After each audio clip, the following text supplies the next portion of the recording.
بڑے مختصر سی دعا یاد نہیں ہے سر، دیکھ کے پڑھ لیں، اوپر سے دیکھ کے پڑھ لیں، لیکن کسی سے کم محتاج نہ بنیں، ہمارے محتاج نہ بنیں، خود سیکھیں، اللہ کی طرف خود لو لگائیں، خود اپنا تعلق اللہ سے قائم کریں، اور یہ ذہن سے نکال دیں کہ ہم نیک ہیں، آپ نیک نہیں ہیں، آپ ہم سے بڑھ کے نیک ہیں، آپ کا تعلق ہم سے رب کے ساتھ ہم سے بڑھ کے ہے۔ یہ میں شہادت دیتا ہوں۔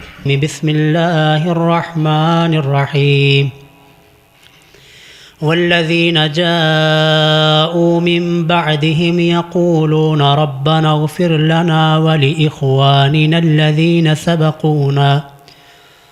سبقونا بالإيمان رب اشرح لي صدري ويسر لي أمري واحلل عقدة من لساني يفقهوا قولي سبحانك لا علم لنا إلا ما علمتنا إنك أنت العليم الحكيم۔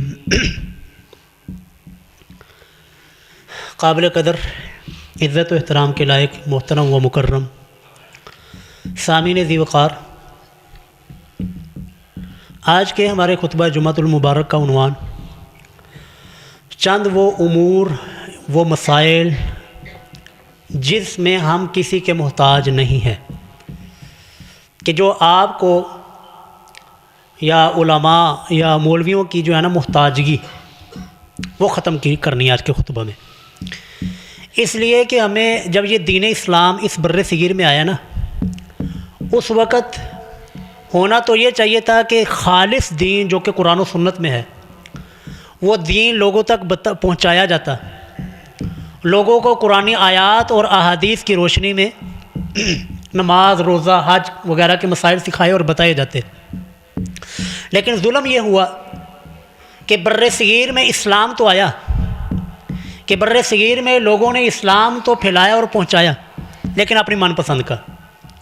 جو حقیقی اسلام تھا، جو کہ اصل اسلام کی روح تھی، قرآنی آیات اور احادیث نبویہ صلی اللہ علیہ وسلم، اس سے لوگوں کو دور رکھا گیا، دور کیا گیا، اور اس سے بڑھ کے کہ لوگوں کی جہالت کا فائدہ اٹھایا گیا، لوگوں کو ایسا محتاج بنایا گیا، ایسا لوگوں کو اپنا غلام بنایا گیا کہ لوگوں نے یہ سمجھنا شروع کر دیا کہ بھائی مولوی کے بغیر ہم کچھ بھی نہیں ہیں۔ آج یہی محتاجگی، چاہے وہ دنیاوی محتاجگی ہو، یہ بھی بہت بری ہے، اسے بھی ہم پناہ مانگتے ہیں کہ اللہ ہمیں کسی کا محتاج نہ بنانا۔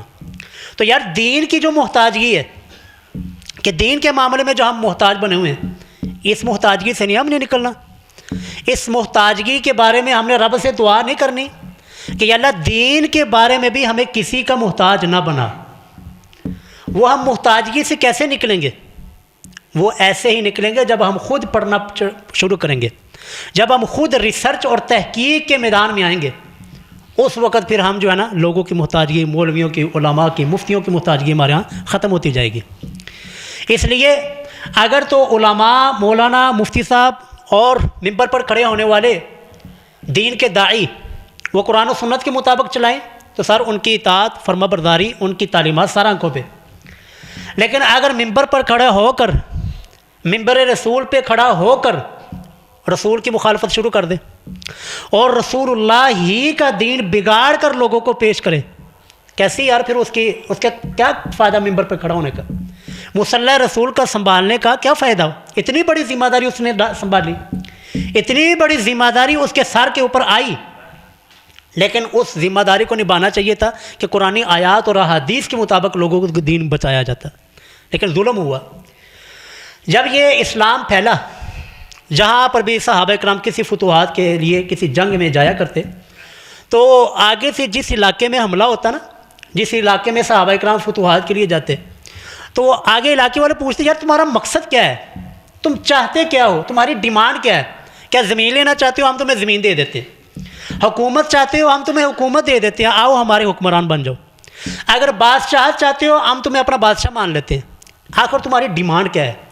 تو صحابہ کرام کیا عرض کرتے کہ ہم تم سے ڈیمانڈ کچھ نہیں، زمین نہیں ہمیں چاہیے، ہمیں ملوکیت اور بادشاہت کچھ بھی نہیں چاہیے، پھر حملہ کیوں کر رہے ہو، کیوں ہمارے اوپر چڑھائی کر رہے ہو؟ تو صحابہ کرام سے کی طرف سے جواب آتا، لِيُخْرِجَ الْعِبَادُ مِنْ عِبَادَةِ الْعِبَادِ إِلَىٰ رَبِّ الْعِبَادِ، کہ ہم یہ چاہتے ہیں، یہ مشن لے کر آئے ہیں کہ لوگوں کو لوگوں کی عبادت سے نکال کر رب العباد کی عبادت میں لگا دیں، کہ لوگوں کو لوگوں کے سامنے جھکنے سے نکال کر ان لوگوں کو رب کے سامنے جھکنے والا بنا دیں۔ بس یہ ہماری مشن ہے، یہی ہمارا مشن ہے، اور ہم کوئی ڈیمانڈ نہیں کرتے۔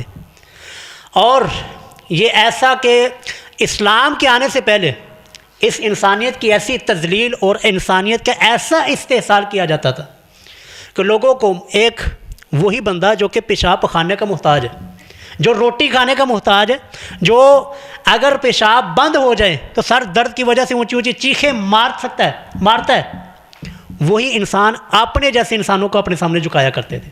فرعون، نمرود، قارون، حامان، ابی بن خلف اور یہ سارے کے سارے بڑے بڑے اللہ کے باغی اور بغاوت کرنے والے یہ انسانیت کا استحصال ہی کر رہے تھے۔ اسلام نے آ کر ان کی بدماشی کو اکھاڑا ہے۔ حضرت موسیٰ علیہ السلام جو تعلیم لے کر آئے تھے، جو فرعون کے سامنے سب سے پہلی دعوت جا کے حضرت موسیٰ علیہ السلام نے رکھی تھی، وہ یہی تھی کہ اپنے ان ارسل معنا بنی اسرائیل، کہ بنی اسرائیل کو اپنی غلامی سے آزاد کر۔ یہ تیرے غلام نہیں ہیں، یہ رب العباد کے بندے ہیں، ان کو اپنی غلامی سے آزاد کر۔ یہ تیرے سامنے نہیں بلکہ رب العلا کے سامنے جھکیں گے۔ اور یہ اسی طرح یہ رسول اللہ کا زمانہ آیا تو رسول اللہ کے زمانے میں بھی یہ دور اسی طرح تھا کہ لوگوں کو اپنے سامنے جھکایا جاتا اور لوگوں کو اپنے قدموں میں گرایا جاتا، سجدے کروائے جاتے۔ اسلام نے آ کر اس چیز کو ختم کیا، اسلام نے اس چیز کو توڑا ہے کہ اسلام کے اندر اللہ رب العالمین کے علاوہ کسی اور کے سامنے نہ جھکنا ہے، نہ سجدہ کرنا ہے، نہ رکوع کرنا ہے۔ یہ حدیث مسند احمد کی ہے، 12641 حدیث کا نمبر ہے۔ رسول اللہ صلی اللہ علیہ وسلم ایک مرتبہ تشریف فرمائے تو ایک انصاری صحابی آئے، یا رسول اللہ ہمارے ہاں اونٹ ہے وہ بدک گیا ہے، اور ایسا بدکا اب کسی کے قابو نہیں آ رہا۔ تو رسول اللہ صلی اللہ علیہ وسلم جو ہے نا اس باغ کے اندر گئے جہاں پر یہ سارا معاملہ ہو رہا۔ آپ علیہ الصلوۃ والسلام کو بتایا گیا، یا رسول اللہ اونٹ بڑا بدکا ہوا ہے اور بڑا شریر ہو چکا ہے، ایسا نہ ہو کہ کہیں نقصان نہ پہنچا دے آپ کو۔ محبوب فرماتے نہیں، اونٹ ہے، جانور ہے، مجھے پہچانتا ہے، مجھے کچھ نہیں کرے گا۔ رسول اللہ گئے جی، اس اونٹ کو جو ہے نا، جو ہی اونٹ نے دیکھا کہ یہ میرے نبی ہے، رسول اللہ آئے، فوراً جو ہے نا اپنی گردن جھکائی، رسول اللہ کے سامنے سجدہ کیا۔ کس نے جی سجدہ کس نے کیا؟ اونٹ نے سجدہ کیا۔ تو جب صحابہ کرام نے دیکھا کہ یا رسول اللہ یہ جانور ہو کر، یہ بے زبان ہو کر یہ آپ کو سجدہ کر رہا ہے، تو محبوب ہم تو اس کا زیادہ حق رکھتے ہیں، ہم تو زیادہ اس کا حق رکھتے ہیں کہ ہم آپ کے سامنے سجدہ کریں۔ اگر ہمارے جیسا کوئی پیر و مرشد ہوتا، اس نے تو بڑا خوش ہو جنان جی کرو سجدے، لیکن سر وہ تو امام الموحدین تھے، وہ تو اس مشن کو لے کر آئے تھے کہ رب کے علاوہ کسی کے سامنے نہیں جھکنا۔ تو محبوب علیہ السلام نے فرمایا کہ اگر میں سجدہ کسی کو جائز سمجھتا کہ انسان کسی انسان کو سجدہ کرے، تو میں عورت کو، بیوی کو حکم دیتا کہ وہ اپنے خامد کو سجدہ کرے۔ ہم نے اتنی حدیث صرف سنی ہے، لیکن پیچھے پورا واقعہ نہیں ہم نے سنا ہوا۔ ابھی حدیث یہاں پر ختم نہیں ہوئی، یہ مسند احمد کی حدیث آپ کے سامنے پڑھ رہا ہوں، 12641 حدیث کا نمبر ہے۔ رسول اللہ فرماتے ہیں کہ عورت، بیوی، وہ اپنے خامد کا حق ادا کر ہی نہیں سکتی حتیٰ کہ شوہر کو اگر اس سر کی مانگ سے لے کر پاؤں کے ناخنوں تک پورے جسم کے اوپر پھوڑے نکل آئیں، ان پھوڑوں سے پیپ اور خون نکلتا ہو، اور اس شوہر کی بیوی وہ اس زخموں کو چاٹ چاٹ کر صاف کرے، تو تب بھی اس عورت نے اپنے خامد کا حق ادا نہیں کیا۔ مسند احمد کی حدیث ہے۔ تو اس حدیث سے رسول اللہ نے ہمیں کیا سمجھایا، کیا بتایا؟ میں نے جو حدیث آپ کے سامنے پڑھی کس مقصد کے لیے؟ کہ اسلام نے آ کر اس چیز کو توڑا ہے کہ کسی کے سامنے جھکنا نہیں ہے، کسی کے سامنے اپنی پیشانی، اپنا حد رکوع اور مسافہ کرتے وقت وہ جھکنا نہیں ہے۔ یہ میں کیوں عرض کر رہا ہوں کہ یہاں پر بھی آتے لوگ مسافہ کرتے ہیں تو جھک جاتے ہیں، ہم ان کو کہتے ہیں یار ساڈے سامنے نہیں جھکنا، جھکنا ہے تو صرف رب العلا کے سامنے جھکنا ہے۔ اس طرح دوسری حدیث جی، وہ بھی مسند احمد ہی کی حدیث ہے۔ حضرت معاذ رضی اللہ تعالیٰ عنہ یمن میں گئے، جب رسول اللہ نے ان کو اپنا جو ہے نا سفیر بنا کر اور اپنا پیغام بنا کر جو ہے نا یمن کی طرف روانہ کیا، انہوں نے دیکھا کہ وہاں پر جو عیسائی ہیں یا جو یہودی حضرات اور بڑے بڑے ان کے پوپ، پال، پادری لوگ ان کے سامنے جھکتے ہیں، ان کے سامنے سجدہ کرتے ہیں، تو وہ آ کر واپس رسول اللہ کو عرض کرتے ہیں، یا رسول اللہ وہ اپنے عیسائی پادریوں کو، اپنے بڑے بڑے مولویوں مفتیوں کو یا رسول اللہ سجدہ کرتے ہیں، آپ تو اللہ کے پیغمبر ہیں، آپ تو اس کا زیادہ حق رکھتے ہیں کہ ہم آپ کو سجدہ کریں، ہم آپ کے سامنے جھکے۔ محبوب نے کیا فرمایا؟ محبوب نے وہی لفظ ارشاد فرمائے کہ اگر میں کسی انسان کو سجدہ کرنا جائز سمجھتا تو میں عورت کو حکم دیتا کہ وہ اپنے خامد کو سجدہ کرے۔ یہ 2 مقام پر رسول اللہ نے فرمایا۔ تو اسلام نے ہمیں یہ کیا درس دیا کہ چاہے آپ کسی کے ساتھ مصافحہ کر رہے ہوں یا آپ کسی کے ساتھ مل رہے ہوں، کسی کی ملاقات کے لیے گئے ہوں، تو سر آپ نے اپنا سر نہیں جھکانا۔ اپنا جو انعام میں ملتے ہیں تو سر جھکا کر، ساتھ جھکا کر جو ہے نا سر جھکا کر ملتے ہیں، نہیں سر، یہ اسلامی طریقہ نہیں ہے، اور نہ ہی ہمیں اس سے کوئی خوشی ملتی ہے۔ کیوں؟ کیونکہ ہم اللہ کا تعارف سیکھ چکے ہیں کہ اللہ توحید کے معاملے میں زیرو، اللہ کسی کے ساتھ کوئی کمپرومائز نہیں کرتا۔ اللہ نے تو فرما دیا مشرک کی بخشش ہی نہیں ہے۔ تو اس لیے یہ سارے کے سارے معاملات کہ اللہ کے علاوہ نہ کسی کے ساتھ مصافحہ کرتے ہوئے جھکنا ہے اور نہ ہی کسی کی ملاقات کے لیے آپ نے کچھ جھکنا ہے۔ سنت کے مطابق ایک ہاتھ کے ساتھ مصافحہ کیجئے، اگلا بندہ بھی ایک ہاتھ کے ساتھ مصافحہ کرے، سلام کرے، آگے وعلیکم السلام کرے، بس بات ختم۔ تو یہ اسلام نے اس چیز کو توڑا ہے، یہ فرعونیت کی بدماشیوں کو اسلام نے آ کر توڑا ہے۔ اسلام نے کہا کہ کوئی فرعونیت نہیں ہے، کوئی کسی کے سامنے نہیں جھکے گا، کوئی کسی کو نہیں جھکائے گا، سارے جھکے گئے تو رب العلیٰ کے سامنے جھکیں گے۔ یہ اسلام نے آ کر توڑا اس چیز کو۔ لیکن جب یہ چیز بر صغیر میں آئی، اسلام جب بر صغیر میں آیا تو پھر وہی جو ہے نا صوفیوں نے وہی چیز شروع کر لی، صوفی ازم کے اندر یہی چیز شروع ہو گئی۔ پھر وہی جو سجدے قبروں کو ہو رہے ہیں، درباروں کو ہو رہے ہیں، لوگوں کو ہو رہے ہیں، مولویوں کو ہو رہے ہیں، مفتیوں کو ہو رہے ہیں، اور ممبر پر کھڑا ہونے والا شخص وہ اس کو بڑا ہی محبوب سمجھ رہا ہے، حالانکہ یہ چیز بہت ہی اسلام کے اندر معیوب چیز تھی کہ اللہ کے علاوہ کسی کے سامنے جھکنا، سجدہ کرنا، پیشانی جھکانا، رکوع کرنا اور یا پھر سلام کرتے ہوئے جھکنا۔ اسلام نے اس چیز کو توڑا ہے۔ آپ کو میں نے یہ عرض کیا کہ آپ اس چیز میں مولویوں کے، مفتیوں کے، پیروں کے کوئی محتاج نہیں ہے، کوئی آپ جھکیں گے نہیں تو کوئی آپ کے اوپر عذاب نہیں نازل ہونے والا، کوئی آپ کی بھینسوں کا دودھ خشک ہونے والا نہیں ہے، آپ کی بکریاں مرنے والی نہیں ہیں۔ اگر آپ کہیں گے یہ عقیدہ اور نظریہ ہے یار اسی جھک کے نہیں ملیں گے نا تو ساڈی اے پیر صاحب دی گستاخی دی وجہ تو نا ساڈی بکریاں دا دودھ خشک ہو جائے گا، یہ لوگوں کیا نظریات پائے جاتے ہیں نا۔ سر آپ کوئی محتاج نہیں ہے، آپ کو اللہ نے آزاد پیدا کیا ہے، آپ کو اللہ نے آزاد پیدا کیا تو آپ آزاد ہیں۔ اللہ نے صرف یہی کہا کہ میرے سامنے جھکنا اور کسی کے سامنے نہیں جھکنا۔ تو دوسرا، یہ پہلی چیز میں نے آپ کے سامنے عرض کر دی کہ اس معاملے میں ہم کسی کے محتاج نہیں ہیں۔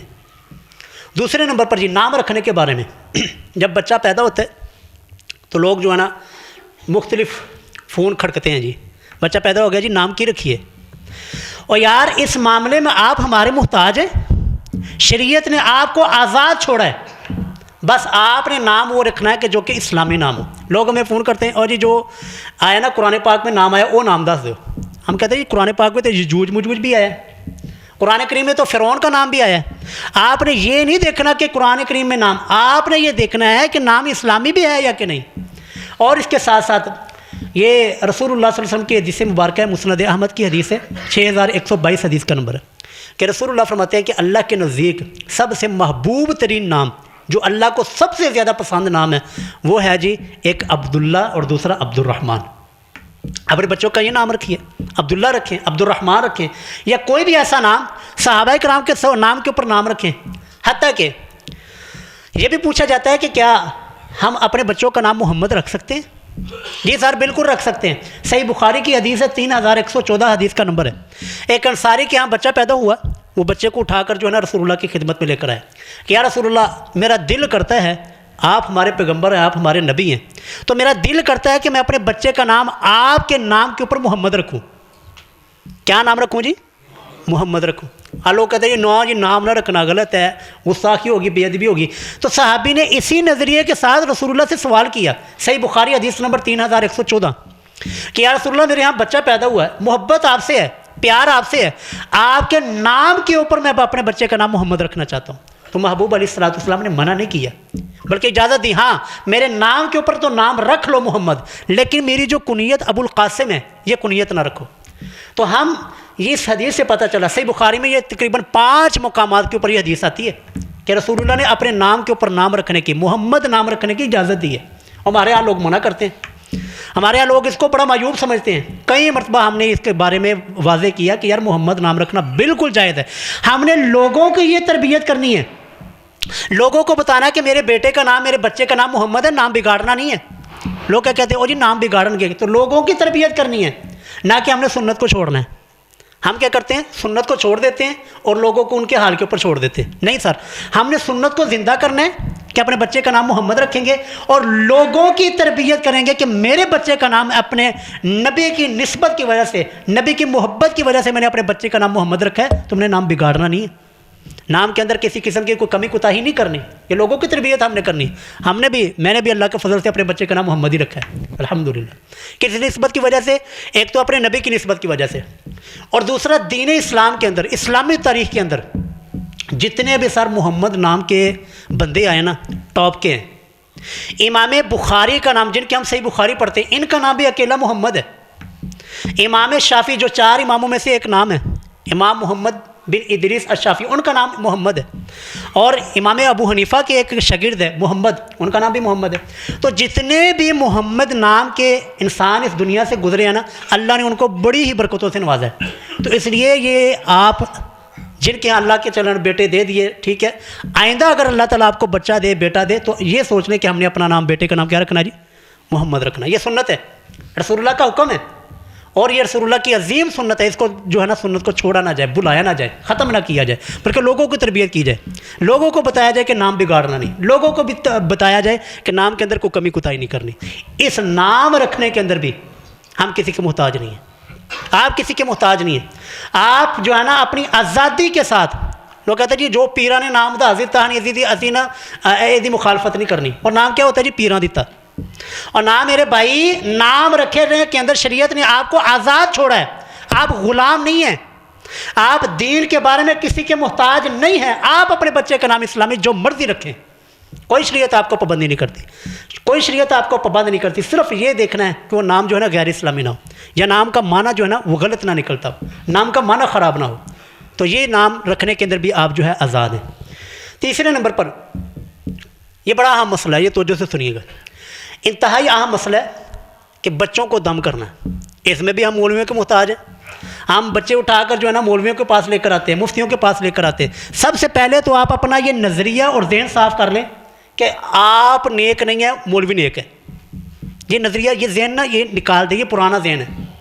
میں ممبر پر کھڑا ہو کر اس بات کی گواہی دیتا ہوں کہ آپ مجھ سے زیادہ نیک ہے، کہ یار میں تو آپ لوگوں سے سیکھتا ہوں، میں تو آپ لوگوں سے موٹیویشن حاصل کرتا ہوں کہ دیکھیں جی میں یہاں پر، میرا ایک یہ بھی ہے، یہ ایک ذہن یہ بھی ہے کہ یار جو ہے نا تعریف اور جو بندے کی خوبی اس کے منہ کے اوپر بیان کرو۔ ہمارے لوگوں نے کیا کیا؟ خوبی لوگوں کو بتانی نہیں ہے، اور جب کوئی غیبت کرنی ہے وہ منہ کے اوپر کرنی ہے، جب کسی کی برائی دیکھنی ہے وہ منہ کے اوپر کرنی ہے، اور خوبی کے بارے میں چپ رہنا، جبکہ شریعت اس کے مخالف ہے۔ شریعت کیا کہتی ہے کہ جو کسی کے اندر کوئی خوبی، کوئی اچھائی ہے، وہ اس کے منہ کے اوپر بیان کرو۔ اسی وجہ سے تو رسول اللہ کی حدیث ہے اور دعا ہے کہ جب تم اپنی تعریف سنو، جب تم اپنی خوبی کے بارے میں سنو تو یہ دعا پڑھو، اللہم لا تؤاخذنی بما یقولون، کہ اللہ یہ جو بندے میرے بارے میں یہ گمان کر رہے ہیں، یہ کہہ رہے ہیں نا، اس بارے میں میرا مواخذہ نہ کرنا۔ واغفر لی ما لا یعلمون، اور اے اللہ جو میرے یہ گناہ نہیں جانتے، میرے گناہوں کو یا اللہ معاف کر دے، اور وَجْعَلْنِي خَيْرًا مِّمَّا يَظُنُّونَ، یہ جو میرے بارے میں گمان کر رہے ہیں نا، مجھے اچھا کہہ رہے ہیں، یا اللہ مجھے اس سے اچھا بنا دے، مجھے اس سے بھی اچھا، ان کے گمان سے اور خیال سے بھی مجھے اچھا بنا دے۔ تو یہ دعا، اگر منہ کے اوپر تعریف کرنا، کسی کی خوبی اور اچھائی بیان کرنا یہ گناہ اور حرام ہوتا تو سر دعا نہ ہوتی۔ چوری کرنے کی ہے جی کوئی دعا؟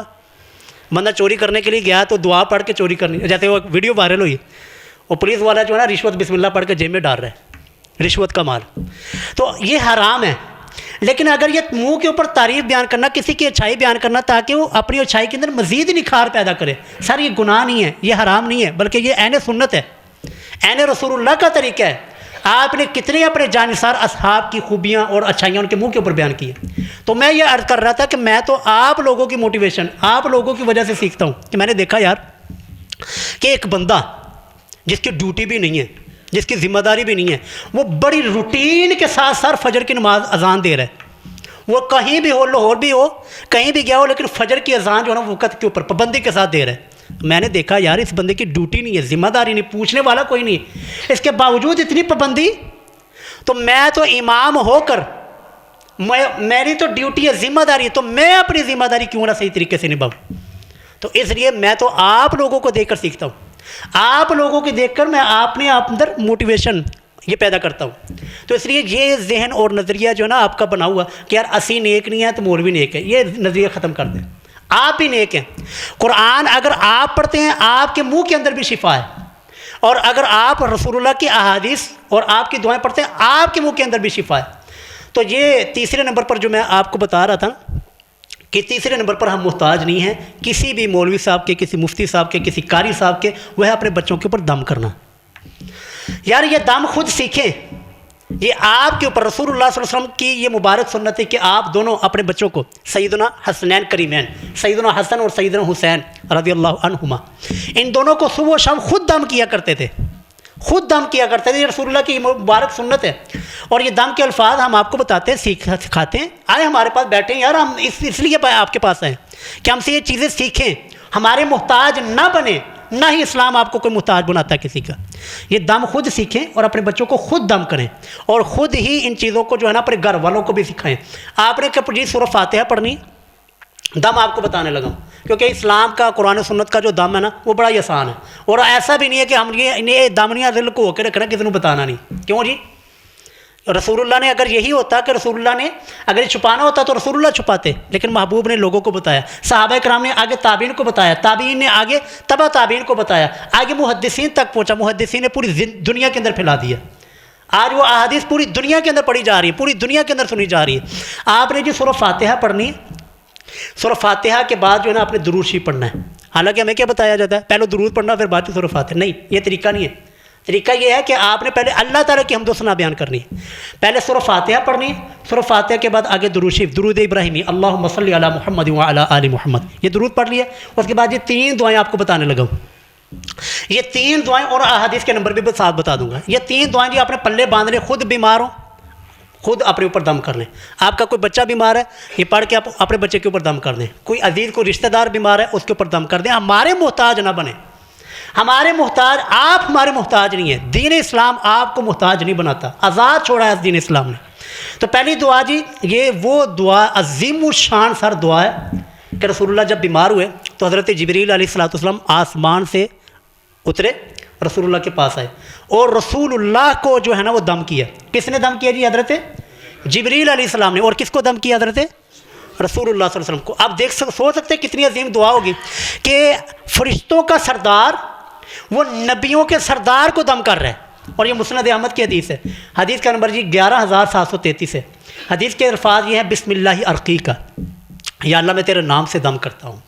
من کل شیء، ہر اس چیز سے، یؤذی کا جو کہ تجھے تکلیف دے رہی. انسان کے درد ہے، کوئی جنات کا سایہ، کوئی نظر بد ہے. اور سر نظر بد جادو سے زیادہ خطرناک ہے. نظر بد جو ہے نا وہ جادو ٹونے سے زیادہ اثر کرتی ہے. کہ رسول اللہ صلی اللہ علیہ وسلم کی حدیث مبارک ہے کہ نظر بد وہ ایک صحت مند انسان کو قبر میں ڈال دیتی ہے اور ایک صحت مند اونٹ کو جو ہے نا ہنڈیا میں ڈال دیتی ہے. نظر بد یہ اتنی خطرناک ہے. ہمارے ہاں سب سے پہلے جو ہے نا وہ کوئی بھی معاملہ ہوتا ہے نا، بچہ رو رہا ہوتا ہے تو اس کا جو ہے نا وہ جی جادو ہو گیا ساڑھے تے، یا نظر بد ہوگی. نظر بد ہو گئی، سب سے پہلے آپ نے میڈیکل ایشو جو ہے نا وہ پورے کرنے ہیں. دیکھنا ہے کہ بچے کا پیپر تو نہیں خراب ہوا، بچے نے پیشاب وغیرہ تو نہیں کیا ہوا، بچے کی بھوک پوری ہے، بچے کو نیند تو نہیں آئی ہوئی. 99% کیس ایسے ہوتے ہیں جی بچے کو میڈیکل ایشو ہوتا ہے، ہم اٹھا کر جادو کے کھاتے میں ڈال دیتے ہیں، ہم اٹھا کر جو ہے نا نظر بد کے کھاتے میں ڈال دیتے ہیں. پھر مولوی بھی کہتا ہے لگیا نے موجہ لائی رکھی سونی ہے، وہ بھی کہتا ہے ٹھیک ہے پیسہ آ رہا ہے مال آ رہا ہے موجہ کریں دے اس کو. حالانکہ وہ ہوتا ہے میڈیکل ایشو ہے. سب سے پہلے آپ نے بچے کے میڈیکل چیزیں پوری کرنی ہے کہ بچے کو نیند تو نہیں آئی اس وجہ سے تو نہیں رو رہا، کہیں بچے کا کوئی اور مسئلہ تو نہیں اس وجہ سے تو نہیں رو رہا. جب ساری چیزیں پوری ہو جائیں پھر یہ آپ نے دم کرنا ہے. سورہ فاتحہ پڑھیں، سورہ فاتحہ کے بعد درود شریف پڑھیں اور اس کے بعد یہ والی دعا پڑھیں بسم اللہ ارقیکا، اے اللہ میں تیرے نام سے دم کرتا ہوں. من کل شیء، ہر اس چیز سے، یؤذی کا جو کہ اس کو تکلیف دے رہی ہے. من کل حاسد، ہر حسد کرنے والے سے، وعین، اور ہر نظر بد لگانے والے سے. اللہ یشفی کا، اے اللہ اس کو شفا دے دے. یہ حضرت جبریل علیہ السلام نے رسول اللہ کو دم کیا تھا اس الفاظ کے ساتھ. دوسری دعا جی مسند احمد کے اندر موجود ہے، 2137 حدیث کا نمبر ہے. رسول اللہ صلی اللہ علیہ وسلم نے جو ہے نا ارشاد فرمایا کہ اگر کسی شخص کو کوئی بیماری لاحق ہو جائے، کوئی آزمائش آ گئی، کسی جگہ پہ درد شروع ہوگی، تو کیا ہے جی شروع میں بسم اللہ پڑھے اور شروع میں بسم اللہ پڑھ کے یہ جو دعا نا 7 مرتبہ آپ نے پڑھی. کتنی مرتبہ جی؟ 7 مرتبہ. وہ دعا جی بڑی آسان. اسأل اللہ العظیم، یا اللہ میں تجھے بہت ہی عظیم رب سے جو ہے نا میں سوال کرتا ہوں، رب العرش العظیم، جو کہ عرش عظیم کا رب ہے، کیا جی؟ ان یشفیک، اللہ تجھے شفا دے. مختصر جی 7 مرتبہ یہ آپ نے دعا پڑھ کے نا اپنے اوپر، اگر اپنے اوپر دم کر لیں، کسی کے اوپر تو کسی کے اوپر پھونک مار دے، دم کر دے. اور تیسرے نمبر پر جی تیسری دعا یہ حضرت عثمان غنی رضی اللہ تعالیٰ عنہ رسول اللہ کے پاس آتے ہیں، یا رسول اللہ جب سے میں نے اسلام قبول کیا نا میری یہ درد نہیں ختم ہو رہی، درد ہی درد، اور یہ درد بڑھتی ہی جا رہی ہے، ختم نہیں ہو رہی. تو رسول اللہ صلی اللہ علیہ وسلم نے جو ہے نا ارشاد فرمایا کہ جب بھی کہیں پر درد ہو، جسم کے کسی بھی حصے میں درد ہو، بخار کی وجہ سے، کو درد والی جگہ کے اوپر ہاتھ رکھنا ہے. اور وہاں پر وہ ایک اور بات یاد آ گئی، آپ کو بھی یاد ہو جی، درد والی جگہ پہ ہاتھ رکھ کے دادا صاحب کی گوڑی وہی اندھیری رات. یار یہ رسول اللہ کی حدیث موجود تھی، ہونا تو یہ چاہیے تھا کہ رسول اللہ کی حدیث سنائی جاتی. تو رسول اللہ کہتے ہیں، فرماتے ہیں کہ جہاں پر بھی درد ہو، درد والی جگہ پہ ہاتھ رکھ کے 7 مرتبہ یہ دعا پڑھنی ہے، اعوذ باللہ وقدرتہ من شر ما اجد واحاذر. لو جی سر یہ صرف 3 مختصر سی دعائیں. سورہ فاتحہ پڑھیں، سورہ فاتحہ کے بعد دروشی پڑھیں، بسم اللہ ارقیک من کل شیء یؤذیک من کل حاسد وعین اللہ یشفیک، 7 مرتبہ یہ دعا پڑھیں. اور اسأل اللہ العظیم رب العرش العظیم ان یشفیک، 7 مرتبہ یہ والی دعا پڑھیں. اور اعوذ باللہ وقدرتہ من شر ما اجد واحاذر، 7 مرتبہ یہ دعا پڑھیں، پھونک مارے، اللہ کے فضل سے انشاءاللہ جی شفا ہو جائے گی. یہی ہم دم کرتے ہیں. ہمارے پاس جو آتے ہیں وہ دم ہم چھپاتے نہیں ہیں. ہم وہ پیروں بزرگوں کی طرح نہیں ہے جو کہیں نہیں اے راز ہے جی ساڈا. نہیں سر راز نہیں. جب رسول اللہ نے نہیں چھپایا، صحابہ کرام نے نہیں چھپایا، تو محدثین نے نہیں چھپایا، تو ہم کیوں چھپائیں؟ ہم کھلا علن اعلان لوگوں کو بتاتے کہ سر یہ بڑا دم ہے، خود سیکھیں، خود دم کریں، کسی کے محتاج نہ بنیں. اور اس کے بعد پانی کے اوپر پھونک ماری جاتی ہے، پانی کے اوپر دم کیا جاتا ہے. سر یہ رسول اللہ کی سنت کی مخالف ہے. رسول اللہ نے منع فرمایا ہے، مسند احمد ہی کی حدیث ہے کہ رسول اللہ نے کسی کھانے یا پینے والی چیز کے اوپر پھونک مارنے سے منع کیا. دم کریں، بیمار جسم کے اوپر دم کریں، لیکن کسی کھانے پینے والی چیز کے اوپر پھونک نہ ماریں. یہ سنت کی مخالفت ہے. ٹھیک ہے جی. اس طرح طویل پہنا یہ بھی رسول اللہ کی مخالفت ہے. اور پانی کے اوپر دم کر کے پانی جو پینا یہ بھی رسول اللہ کی مخالفت ہے. دم جائز ہے، یہ والی چیزیں پڑھیں، اپنے اوپر دم کریں، لوگوں کے اوپر دم کریں. اس کے بعد یہ اگلی چیز وہ بھی انتہائی اہم. ہمیں فون آتا جی، ہم نے جی بیٹے کا رشتہ کرنا ہے، آپ جی ہمارے لیے استخارہ کر دیں. کیا کر دیں جی؟ استخارہ کر دیں. اور استخارے کے اندر بھی مولویوں جو نے لوگوں کو اپنا محتاج بنایا ہوا ہے، حالانکہ شریعت نے لوگوں کو آزاد چھوڑا تھا. اللہ نے تمہیں آپ کو آزاد پیدا کیا تھا، کسی کا محتاج نہیں بنایا تھا. آپ غلام نہیں ہیں، شریعت نے آپ کو آزاد چھوڑا تھا. ہمیں بھی فون آیا جی ہم نے استخارہ کروانا ہے. میں نے کہا جی یہ استخارہ میرے کرنے کا کام نہیں ہے، یہ آپ کے خود کرنے کا کام ہے. حالانکہ دیکھیں جی ایک دنیاوی طور پر دیکھیں میرا فائدہ ہے کہ نہیں؟ استخارہ کر کے جو مرضی جس طرح مرضی کہانی سنا دیتا، 5000 فیس جی جیب وچ پاندا، موجہ نہیں تو لگ جانی ہے. لیکن ہم پیسوں کے بدلے میں لوگوں کو غلام نہیں بناتے. ہم یہاں پر ممبر رسول کی اتنی بڑی ذمہ داری اللہ کے فضل سے سنبھالی ہے. وہ یہی تھا جب ممبر کے اوپر کھڑے ہونا شروع کیا تھا، جب ممبر پر آنا شروع کیا تھا، اسی دن سے ارادہ کیا تھا کہ ہم نے لوگوں کو دین قرآن والا اور رسول اللہ کی سنت والا بتانا ہے، چاہے اس میں ہمارے لیے نقصان ہو یا فائدہ ہو. تو یہاں پر بھی یہ استخارہ یہ کسی مولوی کا کام نہیں، کسی مفتی کا کام نہیں. سر یہ آپ کے کرنے کا کام ہے. استخارہ کیا ہوتا ہے جی؟ استخارہ یہ ہے جی ہم نے کسی بھی معاملے میں، کسی بھی چیز میں ہم نے اپنے رب سے مشورہ کرنا ہوتا ہے کہ یا اللہ میں یہ کام کرنے لگا ہوں، اگر تو اس کام کے اندر خیر ہے تو اس کام کے اندر جو ہے نا اسباب پیدا فرما دے اور اس کام کو میرے لیے بہتری بنا دے. لیکن اگر یہ کام یہ معاملہ میرے لیے بہتر نہیں ہے تو یا اللہ مجھے اس سے دور کر دے، اس کو مجھ سے دور کر دے. یہ ایک سادہ سا جو ہے نا ایک جو استخارے کا تصور ہے. اور یہ استخارہ رسول اللہ صلی اللہ علیہ وسلم کی حدیث ہے، مسند احمد کی حدیث ہے کہ رسول اللہ صلی اللہ علیہ وسلم نے ارشاد فرمایا کہ وہ شخص نیک بخت ہے، وہ شخص بڑا ہی خوش قسمت ہے جو اپنے ہر معاملے میں اپنے رب سے مشورہ کرتا ہے، یعنی استخارہ کرتا ہے. اور بدبخت ہے وہ شخص جو اپنے ہر معاملے میں رب سے مشورہ ہی نہیں کرتا ہے، اللہ سے رائے نہیں مانگتا. اور دیکھیں جی مشورہ کرنے والا ہمارے یہاں کیا معروف ہے؟ مشورہ کرنے والا مار نہیں کھاتا. یار یہ تو دنیا میں ہم مشورہ کرتے ہیں نا، تو آپ سوچیں جب ہم رب العالمین سے مشورہ کریں گے جو کہ ہمارا مستقبل جانتا ہے، جو آنے والے حالات کا علم رکھتا ہے، تو کتنی خوش قسمتی کی بات ہوگی کہ اپنے ہر معاملے میں اللہ رب العالمین سے مشورہ کریں. اور یہ بالکل مشکل کوئی طریقہ نہیں ہے, کوئی جو ہے نا اس کے اندر راکٹ سائنس نہیں ہے جو آپ کو سمجھ نہیں آئے گی. مولوی کو سمجھ آتی ہے, جو مولوی کر کے دکھائے گا, مولوی کر کے بتائے گا آپ کو, نہ سر. اس کے اندر سادہ سے صحیح بخاری کی حدیث ہے, حدیث کا نمبر 7390. اس حدیث میں ہے کہ رسول اللہ صلی اللہ علیہ وسلم ہمیں دعائے استخارہ ایسے سکھایا کرتے تھے جیسے کہ قرآن کی سورت سکھایا کرتے تھے. صحیح بخاری 7390 حدیث کا نمبر ہے, اور جس میں رسول اللہ نے استخارے کا طریقہ بھی بتایا. کوئی راکٹ سائنس نہیں ہے جی, کوئی مشکل نہیں ہے. عام نوافل کی طرح آپ نے 2 نفل پڑھنے ہیں. کتنے نفل پڑھنے ہیں جی؟ 2 نفل. جیسے ہم عام نماز میں نفل پڑھتے ہیں ایسے عام ہی آپ نے نا 2 نفل پڑھنے. کوئی صورت مخصوص نہیں ہے, کوئی مشکل نہیں ہے, کوئی تسبیحات مخصوص نہیں ہے. جیسے آپ عام روٹین کے اندر آپ نفل پڑھتے ہیں ویسے آپ نے نفل پڑھنے. نفل پڑھ کے پھر اسی جگہ کے اوپر بیٹھ کر جو ہے نا آپ نے دعا پڑھنی, دعائے استخارہ. وہ دعائے استخارہ میں بتا دیتا ہوں اور ساتھ میں اس کا ترجمہ بھی کر دیتا ہوں. یہ سادہ سا جو ہے نا استخارے کا طریقہ ہے.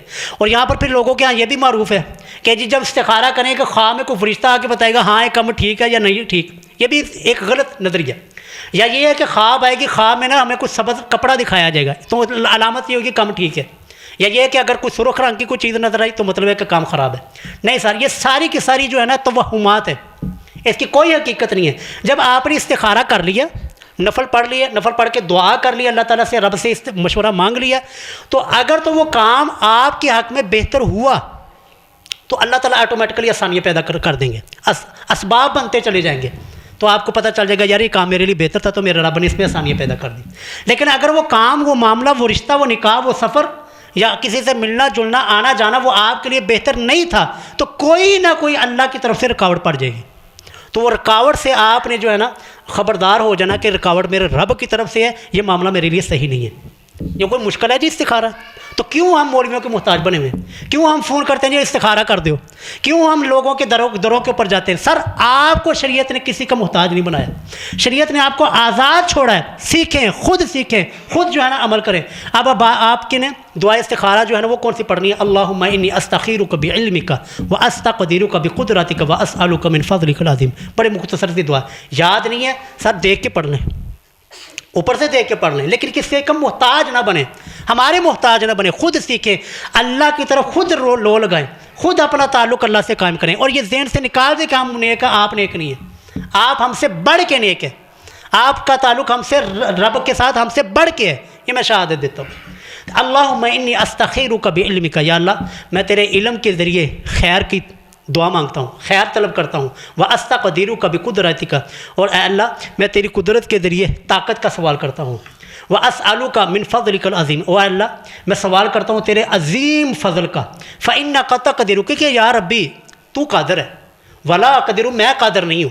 وتعلم, اور یا ربی تو ہر چیز کو جاننے والا ہے. ولا عالم, لیکن یا ربی میں کچھ نہیں جانتا. وانت علام الغیوب, اے اللہ تو غیب کی باتوں کو جاننے والا ہے, ہر چیز کا علم یا اللہ تیرے پاس ہے. اللہم ان کنت تعلم, اے اللہ یہ جو میں کام کرنے والا ہوں, یہ جو میں سفر کرنے والا ہوں, یا جو رشتہ اور نکاح کرنے والا ہوں, یا کوئی بھی معاملہ جس میں مشورہ کر رہا ہوں, ان ھذا الامر, اگر یہ معاملہ, یہ نکاح, یہ سفر, یہ شادی, خیر لی, یہ میرے حق میں بہتر ہے, فی دینی, میرے دین کے بارے میں, و معاشی, میری دنیا کے بارے میں, و عاقبت امری, اور عاقبت کے, آخرت کے انجام کے اعتبار سے, یا اللہ فقدرہ لی, اس سفر کو, اس معاملے کو, اس شادی اور نکاح, اس رشتے کو میرے جو ہے نا مقدر میں کر دے. ویسرہ لی, اے اللہ اس کے اندر آسانیاں پیدا فرما دے. اور ثم بارک لی فیہ, اور اللہ اس کے اندر برکتیں ڈال دے. اور وَإِن كُنتَ تَعْلَمُ, اے اللہ اگر تو جانتا ہے, ان ھذا الامر, اگر یہ میرا معاملہ, یہاں پر پہنچ کے نا ان ھذا الامر کے اوپر آپ نے جس بھی کام کے لیے استخارہ کر رہے ہیں, رب سے مشورہ کر رہے ہیں, اس چیز کو اپنے ذہن میں لانا ہے. اور شر لی فی دینی و معاشی, اگر یہ میرے حق میں, میرے لیے برا ہے, بہتر نہیں ہے, میرے دین کے اعتبار سے, میری دنیا کے اعتبار سے, وہ عاقبت امری, اور عاقبت کے انجام کے اعتبار سے, یا اللہ فاصرفہ عنی, اس چیز کو, اس معاملے کو مجھ سے دور کر دے. یعنی اگر رشتہ ہے, سفر ہے, نکاح ہے, آنا جانا, کسی سے ملنا ملانا ہے, اگر یہ حق میں, میرے حق میں بہتر نہیں ہے, فاصرفہ عنی, یا اللہ اس کو مجھ سے دور کر دے. اور واصرفنی عنہ, اور مجھے یا اللہ اس سے دور کر دے. اور وقدر لی الخیر, یا اللہ میرے مقدر میں, میری تقدیر میں خیر ڈال دے. حیث کان, جہاں پر بھی ہے, جس بھی معاملے میں میرے لیے خیر ہے, یا اللہ وہ خیر میرے حق میں بہتر فرما دے, میرے حق میں ڈال دے, میری جولی میں ڈال دے. مشکل ہے جی استخارہ. تو اس استخارے میں بھی آپ مولویوں کے محتاج نہیں ہیں, آپ ہمارے محتاج نہیں، خود سیکھیں، خود کریں، اور خود جو ہے نا اللہ تعالیٰ کے ساتھ اپنا تعلق قائم کریں۔ پانچواں جی اور آخری جس میں آپ ہمارے محتاج نہیں ہیں، آپ کو یہ خود کام کرنے چاہیے، خود سیکھنا چاہیے، وہ ہے جی نماز جنازہ۔ آپ ابھی بڑے حیران ہوں گے کہ یار نماز جنازہ تو مولویوں کا کام ہے پڑھانا، اور میرے بھائی آپ ذرا خود سوچیں، اس بات کو آپ نے محسوس نہیں کرنا، یہ باتیں ممبروں کے اوپر بتائی نہیں جاتی کیونکہ اس کے ساتھ پیسے لنگر وغیرہ جڑا ہوا ہے، لیکن ہم لنگر کی پیسوں کی پرواہ نہیں کرتے، ہم دین حق لوگوں کو بتا رہے ہیں کہ بتائیں جی آپ کا والد فوت ہوا ہے، مولوی کو کیا درد ہے؟ مولوی کو کس چیز کا غم ہے؟ اس نے آپ اس کو کہیں گے میں نے وہ دعائیں پڑھے گا، آپ جب کہیں گے آپ دعا مانگیں گے، مانگنے اور پڑھنے میں سر فرق ہے۔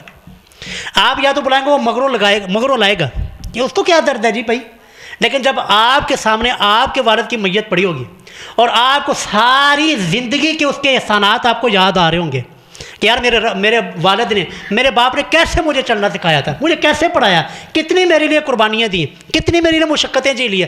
سر آپ کے اللہم اغفر لہ کہنے میں اور ایک مولوی کے اللہم اغفر لہ کہنے میں زمین و آسمان کا فرق ہوگا۔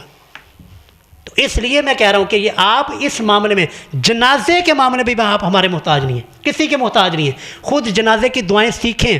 آپ کا جو جنازہ دعا کی دعا وہ آپ کریں گے، وہ رب سے مانگیں گے، ہم دعا پڑھیں گے کہ یار ہم پڑھے پہ گیا جنازہ پڑھانا پینا، پڑھا تو دیں گے، لیکن سر وہ روحانیت، وہ درد وہ ہمارے اندر نہیں آ سکتا۔ اس لیے جو ہے نا اس جنازے کے اندر بھی جو ہے نا وہ آپ جو ہے نا خود سے اس چیزوں کو سیکھیں، اور اس موقع کے اوپر میت کے لیے سب سے جو اس میت کو ضرورت ہوتی ہے وہ آپ کی دعاؤں کی ہوتی ہے۔ ایک جگہ نا جنازے کے لیے گیا، جنازے کے اوپر نا ہوتی ہے نا جب شروع میں تھوڑی سی بات کرتے ہیں، تو میں نے عرض کی کہ یہ جو فوت ہونے والا اس شخص کے لیے جو ہے نا قبر پکی کروانی ہے، تو بتائیں جی کون کون ساتھی جو ہے نا اس کے ساتھ تعاون کریں گے؟ وہ 10-15 لوگوں نے نا ہاتھ کھڑے کر لے کہ جی سیدھی قبر پکی کرواؤں گے۔ تو میں نے کہا اس کے بعد نا جی اس کی قبر کے اوپر نا پھول ڈالنے ہیں، تو کون کون ساتھی جو ہے نا ان کے ساتھ تعاون کرے گا؟ وہ اور لوگوں نے ہاتھ کھڑے کر لے، اور جی اسی اس قبر سے پھول پاؤں گے۔ تو میں نے پھر عرض کیا جی اس کی قبر کے اوپر چادر بھی ڈالنی ہے، تو اس کے لیے کون کون تیار ہے؟ لو جی اور ہاتھ کھڑے ہو گئے کہ جی اسی یہ قبر سے چادر پاؤں گے۔ تو میں نے پھر عرض کی اور آپ کے سامنے بھی عرض کرتا ہوں، اللہ کی قسم، میں نے قسم اٹھائی، اللہ کی قسم اس مرنے والے کو قبر پکی کرنے کا کوئی بھی جو ہے نا کوئی اس کو فائدہ نہیں ہونے والا۔ آپ ایک من اس کے قبر کے اوپر پھول ڈال دیں، کوئی فائدہ نہیں اس کو ہونے والا۔ آپ بڑی سے بڑی قیمتی چادر اس کی قبر کے اوپر ڈال دیں، کوئی فائدہ نہیں اس کو ہونے والا۔ ابھی جو اس کو ضرورت ہے وہ دعاؤں کی ضرورت ہے۔ بتائیں جی اس نماز جنازہ کے اندر جو کھڑے ہونے والے کتنے لوگوں کی دعائیں آتی ہیں؟ سارے دے ہاتھ تھلے، سارے دے ہاتھ تھلے۔ یعنی جو فضول کام ہے وہاں پر ہماری قربانیاں، پیسہ ہم بے دریغ لگانے کے لیے تیار ہیں، لیکن جو کام اصل ہے، جو میت کے لیے اصل چیز جس کی ضرورت ہے، جس کو اس کو فائدہ ہونے والا ہے، وہ کسی کو نہیں آتا۔ اور جنازے کے اندر سر جی ایسے لوگ بھی موجود ہوتے ہیں جن کا وضو نہیں ہوتا، بغیر وضو کے آ جاتے، کیا جی صرف او جی ساڈے جنازے تے ایسی اسی بھی یہ جنازے تے جانا، ایسے ہی جنازے تے گئے ساڈے بھی نہیں آنا۔ نہیں میرے عزیزو، یہ جنازے کا یہ تصور اسلام نے نہیں دیا، اسلام نے یہ تصور دیا ہے اذا صلیتم علی المیت فاخلصوا له الدعاء، کہ جب تم میت کے اوپر نماز جنازہ پڑھو تو پھر مخلص ہو کر، خالص ہو کر اس کے لیے دعائیں کرو، جس چیز کی اس کو ضرورت ہے۔ اس کو قبر پکی کرنے کا کوئی فائدہ نہیں ہونے والا، اور اس کو جو ہے نا مہنگی چادریں ڈالنے کا کوئی فائدہ نہیں ہونے والا، اور اس کو کسی چیز کی سب سے زیادہ جو اس کو ضرورت ہے، سب سے زیادہ اس وقت وہ محتاج ہے، وہ ہماری دعاؤں کا محتاج ہے، جو اس کے لیے ہمیں کچھ پتہ ہی نہیں۔ ہم دعائیں سیکھتے نہیں ہیں، ہم دعائیں جو ہے سیکھنے کی طرف نہیں آتے ہیں، ہم کہتے ہیں یہ تو مولویوں کا کام ہے۔ نہیں میرے بھائی، جنازہ پڑھنے پڑھانے کے اندر آپ کے عزیز، آپ کے رشتہ دار ہیں، مولوی کو کوئی غم نہیں ہے، کوئی درد نہیں ہے، کوئی اس کے دل کے اندر وہ درد نہیں ہے جو درد آپ کے دل کے اندر ہے۔ اس لیے جو ہے نا ان چیزوں کو آپ خود سیکھیں۔ ہمارے پاس ہے، اگر ہم وقت نہ دیں ہم مجرم ہیں، ہم نہ سکھائیں ہم مجرم ہیں، لیکن اگر آپ خود نہ آئیں تو پھر سر آپ اپنے بارے میں دیکھیں۔ تو اس لیے عزیزو، یہ وہ چند چیزیں، ایک چیز رہ گی وہ انشاءاللہ پھر اگلے جمعے کور کر لیں گے کہ مرحومین کے لیے سال ثواب۔ یہ بھی ہوتا ہے جی مولویوں نے فون کیا جاتا ہے جی فلانے فوت ہو گیا، اے دے جی سپارے انہیں پڑھ کے تے بخش دیو، یا جی گھر میں سپارے پڑھانے تے دسو کی کریے۔ یار یہ آپ کو شریعت نے محتاج نہیں بنایا۔ اور اس کے بعد انشاءاللہ العزیز جو ہے نا یہ بہت ہی اہم موضوع ہے، بہت ہی اہم چیز ہے کہ مرحومین جو کہ دنیا سے چلے گئے ہیں ان کے لیے ہمیں یہ صالح ثواب کیسے کرنا ہے اور ان کے لیے کن کن چیزوں کا ان کو فائدہ پہنچتا ہے، یہ انشاءاللہ العزیز اللہ نے پھر موقع دیا تو اس کو جو ہے نا کور کریں گے۔ اللہ رب العزت سے دعا ہے کہ جو میں نے آپ کے سامنے حق سچ بیان کرنے کی حق سچ بیان کرنے کی کوشش کی ہے، اللہ تعالیٰ اس کو قبول فرمائے۔ اس کے اندر جو کمی کوتاہی ہوئی ہے وہ میرے نفس کی جانب سے، میرے نفس کے شر ہے، اللہ تعالیٰ ہمیں اور آپ کو میرے نفس کے شر سے اللہ تعالیٰ محفوظ فرمائے۔ جو اس میں حق سچ کی بات کہی گئی، اللہ تعالیٰ ہم سب کو اس کے اوپر عمل کی توفیق عطا فرمائے۔ وآخر دعوانا الحمدللہ۔